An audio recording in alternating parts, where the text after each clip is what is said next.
Panorama group, जो सोचता है वो करता है। आपके अपने सपनों का आशियाना।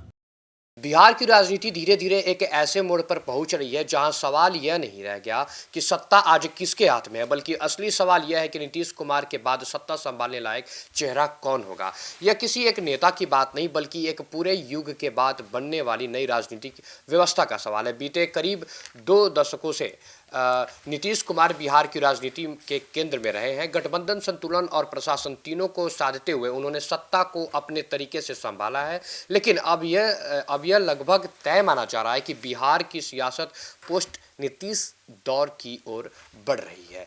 ऐसे में सबसे ज़्यादा जिस नाम की चर्चा है वो है तेजस्वी यादव। साल 2026 की ओर बढ़ते बिहार में तेजस्वी यादव सिर्फ एक नेता नहीं, बल्कि सबसे बड़ा राजनीतिक सवाल बन चुके हैं। क्या वे उस खाली जगह को भर पाएंगे जो नीतीश कुमार के बाद बिहार की राजनीति में बनेंगी? यही सवाल आज हर राजनीतिक बहस के केंद्र में है। हाल ही में 9 वर्ष 2026 के मौके पर तेजस्वी यादव ने बिहार वासियों को शुभकामनाएं दी। अपने सोशल मीडिया पोस्ट में उन्होंने नए संकल्प, नई ऊर्जा और नई उम्मीदों की बात करी, लेकिन उस संदेश में राजनीति का कोई सीधा जिक्र नहीं था। और शायद यही चुप्पी आज सबसे ज़्यादा चर्चा में है, क्योंकि विधानसभा चुनाव के बाद से तेजस्वी यादव बिहार की सक्रिय राजनीति में अपेक्षाकृत कम दिखाई दे रहे हैं।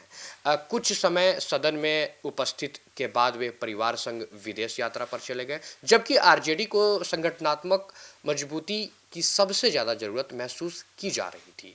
यहाँ से तेजस्वी यादव की असली परीक्षा शुरू होती है। अब वे सिर्फ लालू प्रसाद यादव के बेटे या स्वाभाविक उत्तराधिकारी नहीं रह गए हैं। 2 बार उप मुख्यमंत्री रहने का अनुभव, नेता प्रतिपक्ष की भूमिका और युवा वर्ग में लोकप्रियता, ये सभी उन्हें एक मजबूत दावेदार बनाता है। लेकिन सवाल यह है कि क्या जनता उन्हें एक भरोसेमंद प्रशासक के तौर पर देखने को तैयार है? तेजस्वी यादव की राजनीति का सबसे बड़ा दृढ़ यही है कि वे लालू प्रसाद की विरासत के वारिस भी हैं और उसी विरासत का बोझ भी उनके कंधों पर है। सामाजिक न्याय की राजनीति आज भी आरजेडी की ताकत है, लेकिन जंगल राज की छवि पूरी तरह खत्म नहीं हो पाई है। पोस्ट नीतीश कुमार में तेजस्वी को यह साफ करना होगा कि यह आरजेडी अतीत की नहीं, बल्कि भविष्य की पार्टी है।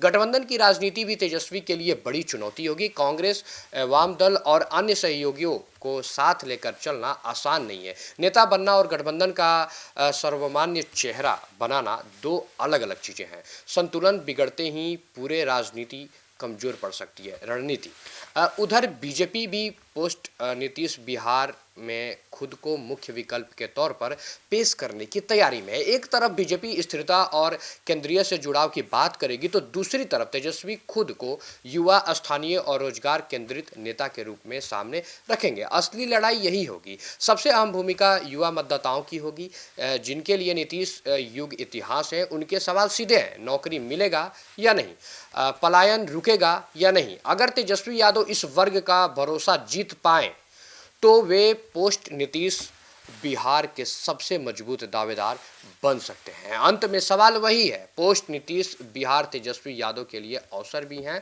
चुनौती भी और जोखिम भी। क्या वे इस शून्य को भर पाएंगे या यह शून्य और बड़ा हो जाएगा? जवाब आने वाले वक्त बता ही देगा आपको। लेकिन बिहार की राजनीति की दिशा इसी सवाल पर तय होगी। फिलहाल के लिए इतना ही। Bureau report, City Post live.